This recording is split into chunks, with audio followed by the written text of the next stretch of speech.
Hello, book lovers. This is the Blue-Eyed Black Devil, and I'm here with a recap and review of Part 3 of the book, The Upper Room, by Mary Monroe.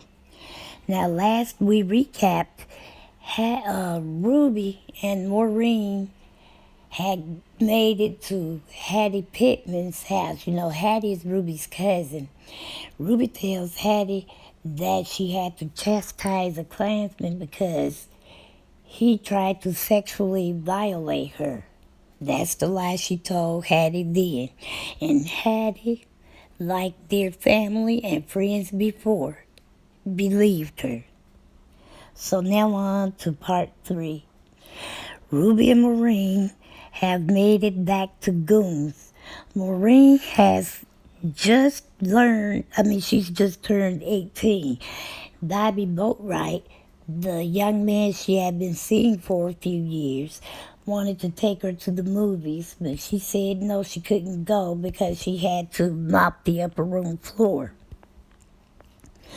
Maureen and her friends were on another night sitting on the porch eating ribs. Ruby asked what they were eating, but no one answered. After asking 2 or 3 more times, she comes downstairs out onto the porch, clad only in a slip, and helped herself to some of their ribs. She didn't eat them all, but she ate more than they wanted her to. So after she did that, Yellow Jack and Bobby Boatwright went home earlier than they planned, leaving Maureen and Caddy sitting on the swing. The 2 girls got into it when Caddy said something about Bobby Boatwright that Maureen didn't like. Then Maureen said that she was sick and tired of everything about her life, Mama Ruby and the upper room included.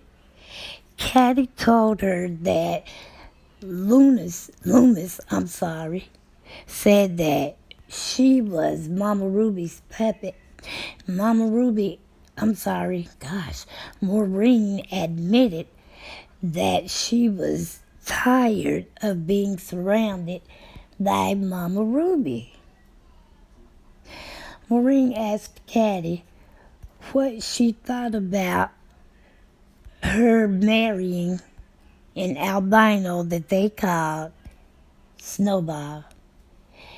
Caddy said that she didn't think Mama Ruby would like living in the Panhandle, which is where Snowball lived. The next morning before daylight, Ruby went up to Maureen's room. Maureen pretended to be asleep.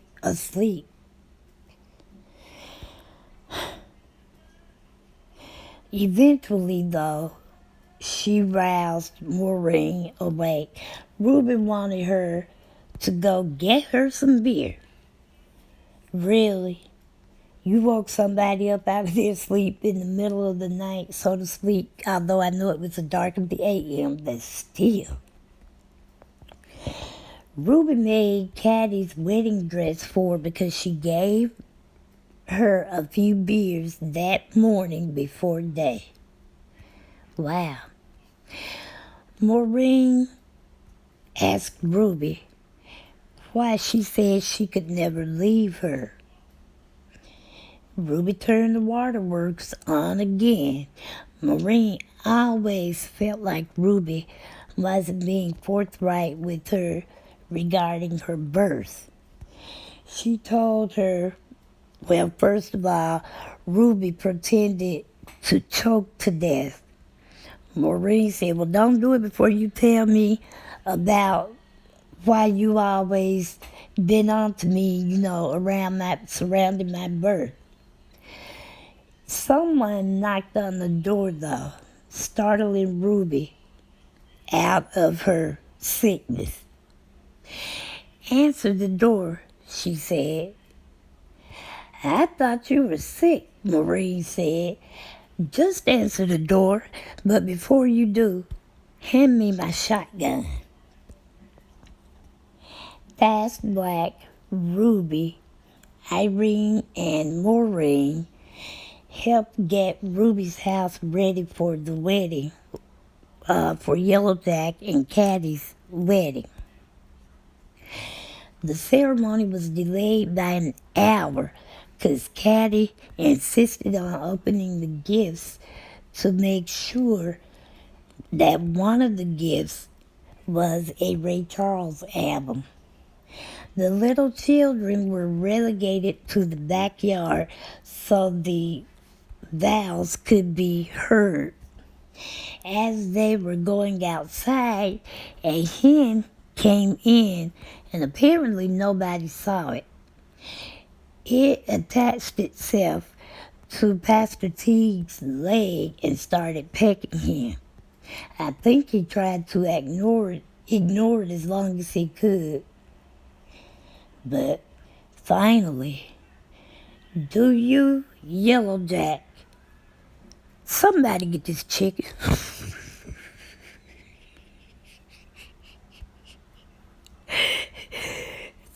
Somebody come get this chicken, he said. Hurry up, Pastor Teague, so I can go get myself drunk, said Fast Black.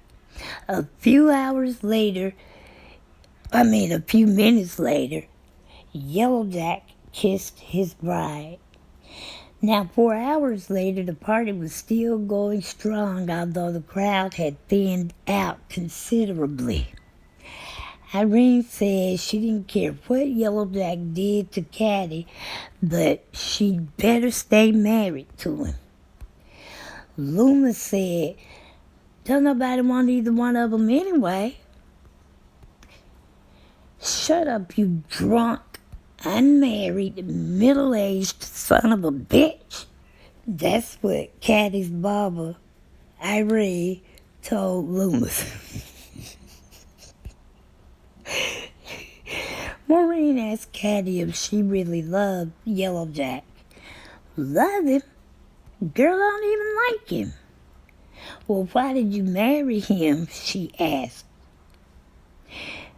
To get the wedding gifts, Caddy confessed. How else was I gonna get 3 Ray Charles albums? Maureen was tired and she headed up to her room, but Ruby called her and asked her where she was going, and she told her, she wanted to go to bed. She was tired. But then Bobby Boatwright suddenly ran up to Ruby saying that his dad had passed out on the floor, and he begged her to come and lay her healing hands on him. She did, and what do you know? It worked yet again.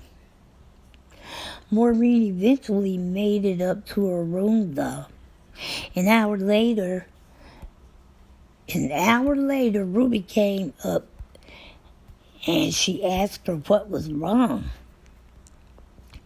Maureen admitted to Ruby that she was depressed, or as they say in the book, depressed. They put the emphasis on the D. Okay, she admitted to being depressed. She said she wanted to get married. Why? Ruby asked. Then she blamed the TV for Maureen growing up. Next thing she did was threaten to chastise Bobby Boatwright. The next morning, Ruby and Maureen are cleaning up from the wedding the night before. Ruby was cursing Fast Black out because she was supposed to come help them, but she didn't show up.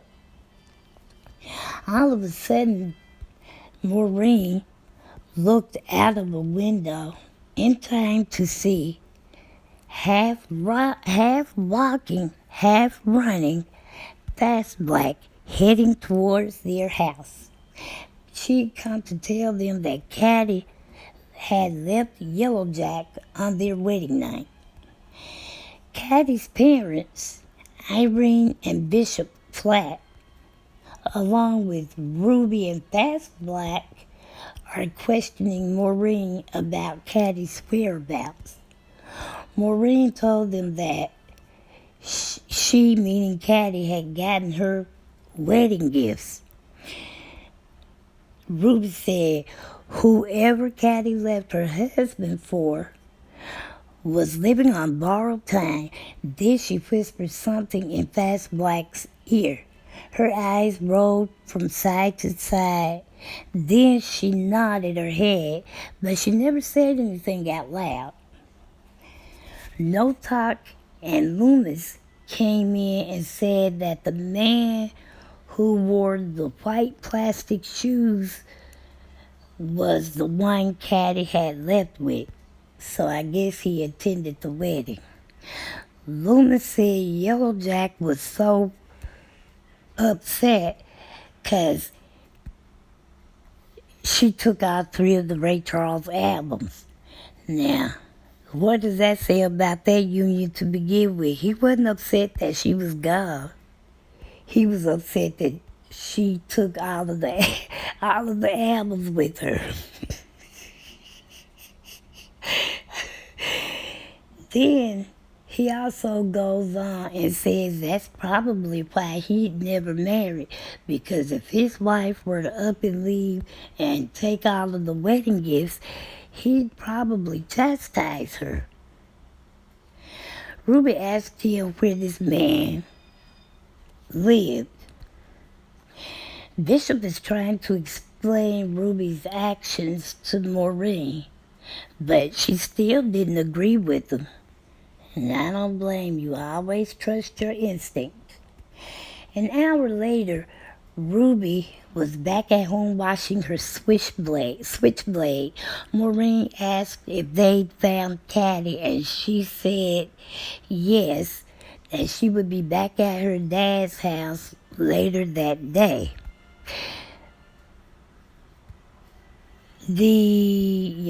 The albums were broken up during the commotion at the man's house, so Caddy was right back where she started from, minus her husband.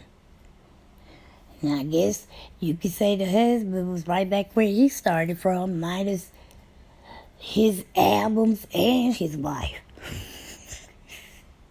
Maureen probably spared or saved her classmate John French's life just by asking Mama Ruby not to chastise whoever it was at that door.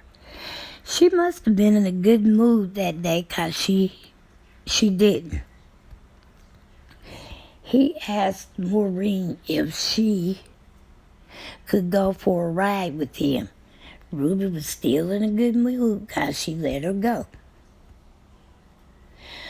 Maureen and Caddy are having a discussion as to whether or not they should date white men.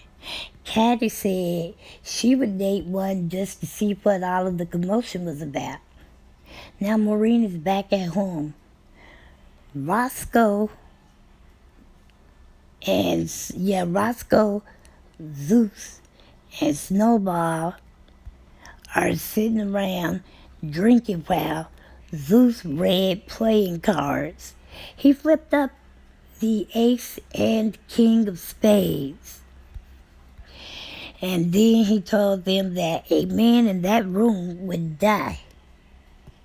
Zeus and Snowball decided to stay with Ruby that night for protection. I guess he was thinking, or they were thinking, that they may be chastised en route to their houses, so they decided to stay in off the street. Maureen and Ruby woke them up the next morning to send them on their way. Apparently, Ruby didn't know they were in the bed with her. When she figured that much out, she said, "I could have been sexually violated."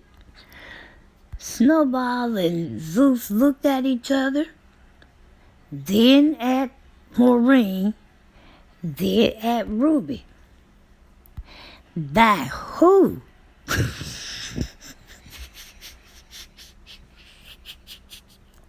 Okay, by who? Zeus asked out loud. Snowball asked if he could come back to the house later on that day to see Maureen, but Maureen told him to write her a letter. In other words, I ain't got nothing for you, partner. I don't have anything for you. Snowball went to Loomis' house to ask his advice on how to go about dating Maureen. Loomis had his work cut out for him trying to school Snowball. He told him he would give him one of his French ticklers. Snowball said he didn't know what that was. So Loomis told him and explained how to use it. He told him that he should put it in Maureen's pocketbook. Snowball didn't know what that was either.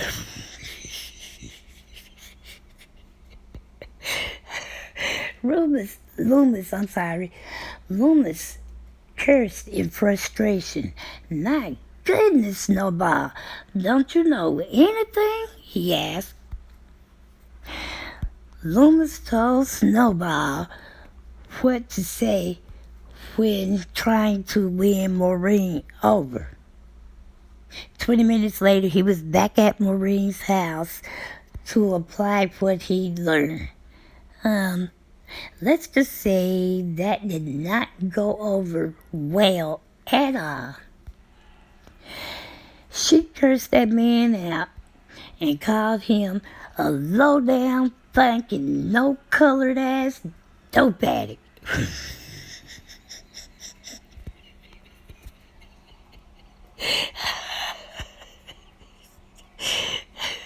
Okay. Ruby sent Fast Black to her house for something, but when she got there, she found Maureen crying. She asked what was wrong. All Maureen managed to stutter was Bobby Boatwright. Fast Black automatically assumed that he had sexually violated her. She tried to tell her that he hadn't done anything, but it fell on deaf ears. She managed to make it to his house ahead of Ruby, Fast Black, and the rest of the death squad. Somehow, Maureen, Caddy, and Yellowjack convinced Ruby that Bobby Boatwright hadn't done anything to Maureen. Fast Black, Loomis, and Yellowjack come to tell Ruby that somebody had slit the throat of the Arab man that Ruby had been arguing with. Ruby sent Maureen blackberry picking so she and the others could talk in peace. Maureen went willingly. While picking blackberries, Maureen heard something in the bushes. John French and 3 other white boys, I guess they were his friends, jumped out. They'd come to sexually assault her. She managed to bite the tip of the tongue of one of the boys, so he ran off screaming and hollering. But the other 3, John being one of them, did assault her. Afterwards, they took her own knife and inserted it inside of her. Big Red brought Ruby home one night. They conversed for a few minutes, but she couldn't hear what was being said. He went on and left. When Ruby got in the house, she begged her to tell her where she had been, and she asked why was her duster so bloody. Ruby said that she and the death squad had dealt with the Arab. Now, not even 5 sentences ago, some of the death squad had come and told Ruby that somebody had slit the man's throat, as if they weren't the somebody. And Ruby knew full well that's what they had done. Okay, Ruby told Maureen that she'd seen John and he was acting odd. Then she said the strangest thing was he took off running when he saw her sitting in the back of Big Red's squad car. Big Red spotted Maureen walking down the street. He demanded she tell him where she was going. He told her to get in the car and let him drop her off. So she did. When she got there and he pulled off, she knew he wasn't anywhere in sight. She went to a phone booth and called John's house. She told him to meet her in the bayou behind her house in 1 hour. At first he said no, he wouldn't meet up with her, but he does. She told him she was pregnant by him and she wanted him to take care of the situation. John showed up in the bayou like Maureen requested. He slapped and stomped her, telling her he wasn't giving her anything to help take care of their situation. He turned to leave when he ended up in quicksand.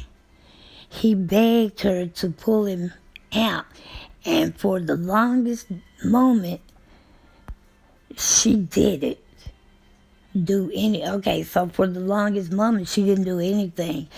She eventually pulled into safety, though, because she knew it was the Christian thing to do. The next morning, Slim came and told first Ruby and then Maureen that John French was shot. He was chastised, let's put it like that, the night before. Said he had tried to hold up a store. And the oddest thing about the holdup was that he demanded $500. You know, most robbers, even back then, just say, give me your money or give me all your money. They don't specify a denomination of money. Slim says he didn't ask for 1,000, 5,000. He didn't even ask for 100. He asked for 500. So that, was something that they all thought was odd. Well, Maureen didn't, because she knew that was what she had asked him for. Now he's dead, when all he had to do, I guess he would have given it to her had he had it. But instead of just saying that, he, beat her and then said he wasn't ever going to give it to her.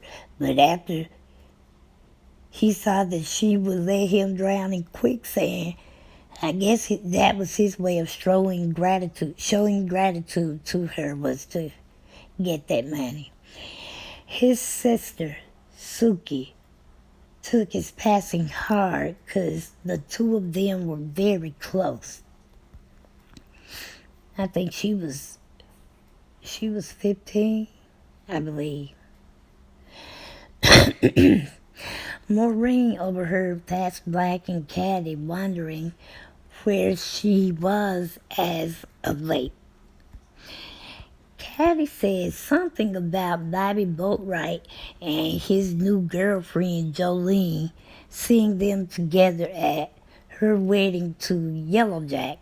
Fast Black called Caddy a hussy and slapped her.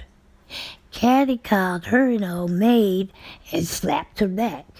The only reason they didn't really get deep into a fight is because they saw Pastor Teagues going to Ruby and Maureen's house.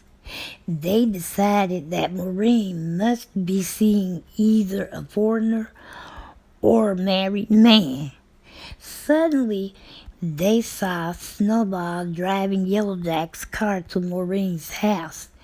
This made them believe that Maureen was seeing Snowball when she could no longer hear. Okay, so that made them believe she was seeing Snowball. When she could no longer hear them, Maureen decided to let Caddy and Fast Black believe what they wanted to about who she was seeing. She also knew she had to find a man to marry, and he had to be the right coloring to keep people's suspicions at bay. She knew she had to get either Yellowjack or Snowball. Maureen put her plan in action. One day, Yellowjack came by to borrow a cup of bleach. She tried to entice him, but he wasn't having it. At one time, he was interested in her, but that had passed away. 6 days after trying to coax Yellowjack, she tried her luck with Snowball. Caddy asked her what she wanted. Okay, so she went to Snowball's house.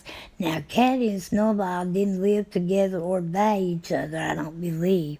But Caddy asked Maureen what she wanted with Snowball. She told her it was none of her business. She was rejected by Snowball as well.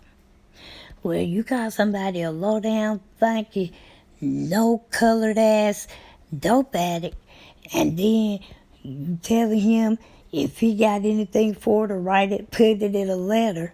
Yeah, I believe I'd go all about my business too, Maureen. Okay. Yellowjack still wasn't really interested in dating Maureen and Snowball. Okay. Snowball had been put back in the halfway house. But Yellowjack wasn't interested in Maureen, so she still had the problem of trying to place the blame on one of them for her pregnancy. Now, when Snowball went to the halfway house this time, his cousin, someone sent for his cousin and told his cousin to go get Mama Ruby. They needed her to lay her healing hands on Snowball, but this time it didn't work. One morning, 3 days after Snowball's funeral, Ruby went up to the upper room to see why Maureen hadn't come down for breakfast. She found a note that she left behind. In the note, she told her that she left because she was pregnant with Snowball's baby. She left it. She felt that if he hadn't died, Ruby would have chastised him anyway. So, yeah, she felt like if Snowball hadn't died of whatever, from withdrawals or overdose or whatever, she felt like Ruby would have chastised him anyway. Ruby went to Caddy's parents' house to tell them what happened. She sent Bishop to get Big Red. Within 10 minutes of,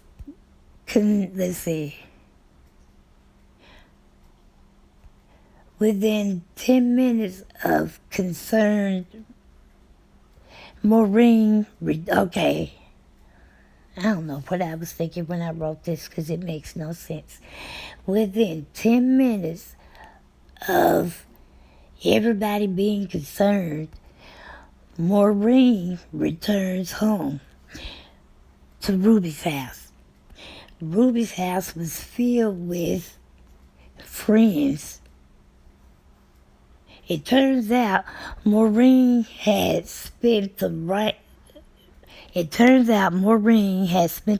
in the bus station. Upon returning home, she found Bishop and Irene flat in the living room. Ruby had passed out on the sofa. She ran up into her room. Well, she ran over to Ruby and demanded that Ruby get up. As usual, she came around after hearing Maureen's voice. Maureen gave birth to twin girls, Loretta and Lorraine, in March of 1974. Maureen passed out before laying eyes on her babies for the first time. When she came around, Ruby told her that they looked just like her. Okay, this concludes Part 3 of The Upper Room by Mary Monroe, chapters 33 through 55. Once again, I apologize for any stumbles, bumbles, pregnant pauses, and hiccups, and repetitions. But once again, get down in the comments and tell me what you think about this book thus far. I don't know, it's just crazy. It's an amazing book. I feel like it's an amazing book, but I'm just wondering when it's gonna run out for Ruby, because you know it will. Anyway, like I said, get down in the comments so we can continue our discussion.